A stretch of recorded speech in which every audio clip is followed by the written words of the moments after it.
Chineke na nke pụrụ m ihe niile. Onye ọ bụ naanị ya na-azọpụta. Onye ọ bụ naanị ya bụ okwu ya niile bụ ihe na amen. Anyị wee na-asị ezi ebube dị ngọzi na n'ụtụtụ na-eja mma na nsọpụrụ site n'ebighị ebi ma ruo n'ebighị ebi. Ise, ise, ise.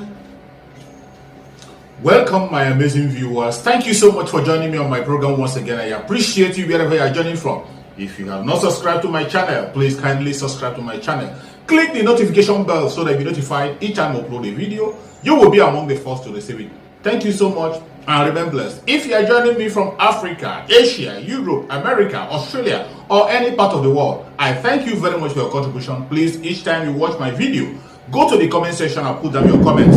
That is where we learn from each other. We learn a lot from the comment section. I don't speak alone. I am speaking with you. You can equally contribute. You can criticize if you so desire, but do it constructively so that we can learn from one another. That is why we're here. Thank you so much for joining. Remember, you have to say what is happening in your own area. Whatever happens, if you see something, say something. Don't be silent. We cannot allow the conventional media to continue to change the narrative. We cannot allow the conventional media to continue to play down the situation. We will continue to bring the situation the way it is and say it straight the way it is without hating anybody. We are not preaching hate speech. We are not talking down anybody. We say live and let live. And for those who say we will not live, just like the Fulani Janjaweed have said, they will not live either. 2023, Bola Tinubu, and the Cost of Political Miscalculation. By Sanusi Mohammed. The godfather of Lagos politics, Asiwaju Bola Ahmed Tinubu, in 2015 led the Southwest into an alliance with the North to birth the All Progressive Alliance, APC. His decision, evidently, was informed by the expectation that the two geopolitical regions will share power, invariably to the exclusion of the Eastern Bloc. And ultimately that he, or the Southwest, will take power by the time the North completes 2 terms in 2023. But it has proved to be a miscalculation. Certainly, power play is about conspiracies and alliances. Tinubu is well within his right to do what he thought would best advance his political interest, and that of his region. However, in backing President Mohammadu Buhari, he cut his nose to spite his face. It may not have seemed obvious to many, but once Buhari took power in 2015, Tinubu's political career was in jeopardy. To navigate the presidency without bruises, the best Tinubu could have done was to retire from active politics and assume the role of an elder statesman.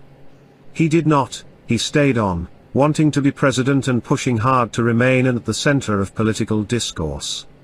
But power is jealous, and if there is any holder of the highest office in the land who would tolerate a co-president, it is not Buhari.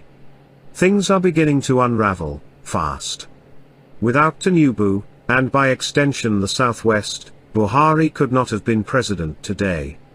This is one fact that president's men who now dominate the political space and brook no opposition will hate to admit, but it remains true, regardless. But being essentially Buhari's kingmaker, it was political naivety to decide to hang around in the expectation that he would share power. The old Machiavellian advice is that the prince must first destroy the one who made him king. Reason? Because he could decide tomorrow to make another king. Writing in The Prince, the legendary Niccolo Machiavelli noted he who is the cause of another becoming powerful is ruined, because that predominancy has been brought about by astuteness or else by force, and both are distrusted by him, who has been raised to power. Of course, it should have been obvious that, in helping to make Buhari president, Tinubu was jeopardizing his political career and plunging the Southwest, and by extension southern Nigeria, into political slavery whose only parallel in the country's political history is the late Emeka Ojukwu leading the Igbo to war in 1967. With respect to the Biafra War, blaming Ojukwu for embarking on it could earn one exile in the Igbo country. But if truth be told, the war was avoidable and could have been avoided if Ojukwu had not been too stiff to listen to the likes of Zik, and other intellectuals who understood better, international politics and diplomacy. This is not to say, nonetheless, that Ojukwu was not sufficiently provoked by the killings of the Igbo in the north in the aftermath of the July 1966 revenge coup that threw up Yakubu Gowon as head of state, and indeed the actions, or lack of it, of the gown-led federal side.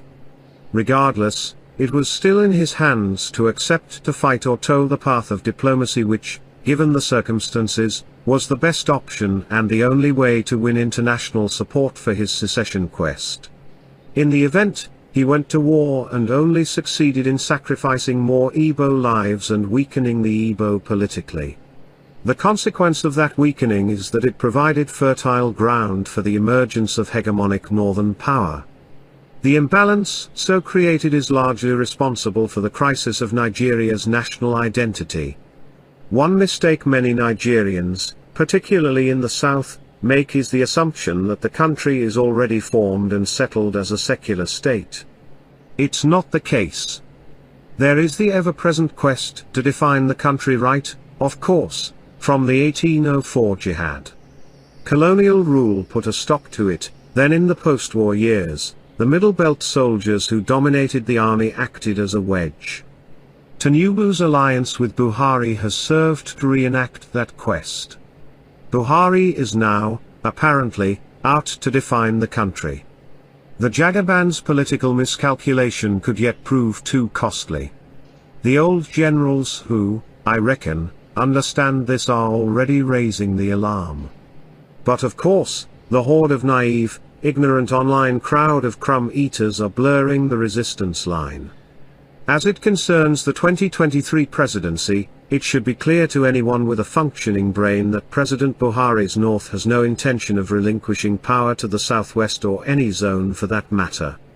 What many may not have realized, however, is that for the next 3 decades at least, if ever, and should Nigeria remain one, power will not leave the North. But in projecting, one must always leave space for the law of unintended consequences and the God factor. But given Buhari's antecedents, was there any grounds for the Southwest, particularly, to have given him benefit of the doubt in 2015? Absolutely none in my reckoning. However, it would appear that emotion rather than sound political calculation informed their support for Buhari in 2015. It was, perhaps, more to spite the East than love for Buhari. I had been amazed when, in the heat of the moment in 2015, before the election, the news editor of my then media platform branded a fellow reporter who didn't buy into the Buhari presidential project a bloody bastard who is following the Igbo people to betray Yoruba by supporting Jonathan. In the lead up to the 2019 polls, I had on several occasions engaged my landlord, a backer of Buhari's second-term project who loves to discuss politics with me, on who between Atiku Abubakar and the president would make a better leader. My insistence was, of course, that Atiku would. After we exhausted all manner of issues he raised against the former vice president, he said finally that he would still back Buhari because Atiku was an Omo Igbo project and that after Buhari, Yoruba will take power and after Yoruba, Hausa will take power again. According to him, we will be rotating it like that, Igbo people will never smell that place. I had more of pity for his ignorance. When in 2003, Buhari joined presidential race, he did so, apparently, to stop the then president, Olusegun Obasanjo.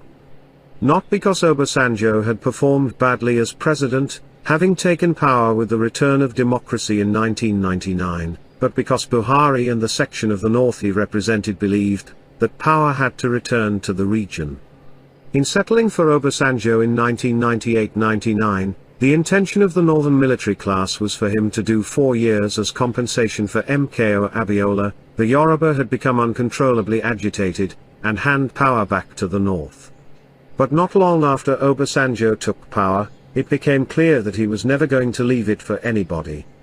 This realization led to agitations, criticisms of the Obasanjo government was swift in the North, the climax of which was the Sharia crisis of 2000.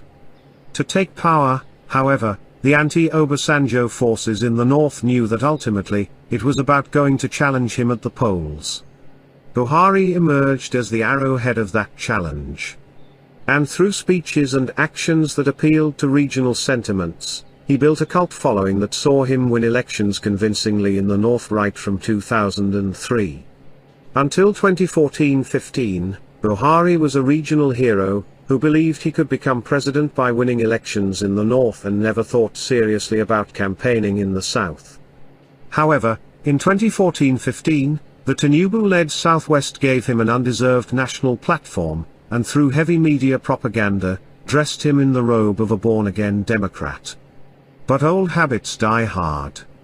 Once in power, Buhari did not hesitate to take off the borrowed garb of a nationalist and Democrat to put on his original robe of sectionalism. Right from his first set of appointments, he made clear his intentions. And as it stands, he has completely consolidated power in the hands of the North. Buhari is an ideologue. Usually ideologues are very resolute and persistent people. Say what you will, he is doubling down on nepotism. Shout Fulanization or Islamization all you will, he will only look for a hate speech bill or social media bill to shut you up rather than re-examine his hate policies. Possibly, when Buhari is done with the country, if he has his way, no Southerner will, on the basis of an election, ever become president except at the behest of the North. By suppressing votes in the South and inflating figures in the North, the administration is only trying to establish a pattern, a dangerous pattern which supporters of his party in the South are evidently too blind to see. It is clear to the discerning where the president is headed. But the question is whether he would succeed. I had pointed out elsewhere that the project would fail, ultimately, because Nigerians are too many to be subjugated. It would seem, from the actions of those controlling the levers of power, that there is an attempt to precipitate a national crisis with a view to using force to take over the country. But, of course, this is a country of 200 million people. The advantage those who have a legitimate right to bear arms are enjoying at the moment would be lost if there is a total breakdown of law and order. And the country would break into fractions controlled by warlords, such that it would take a miracle to have it again as one stable country for anyone to control. By Mohammadu.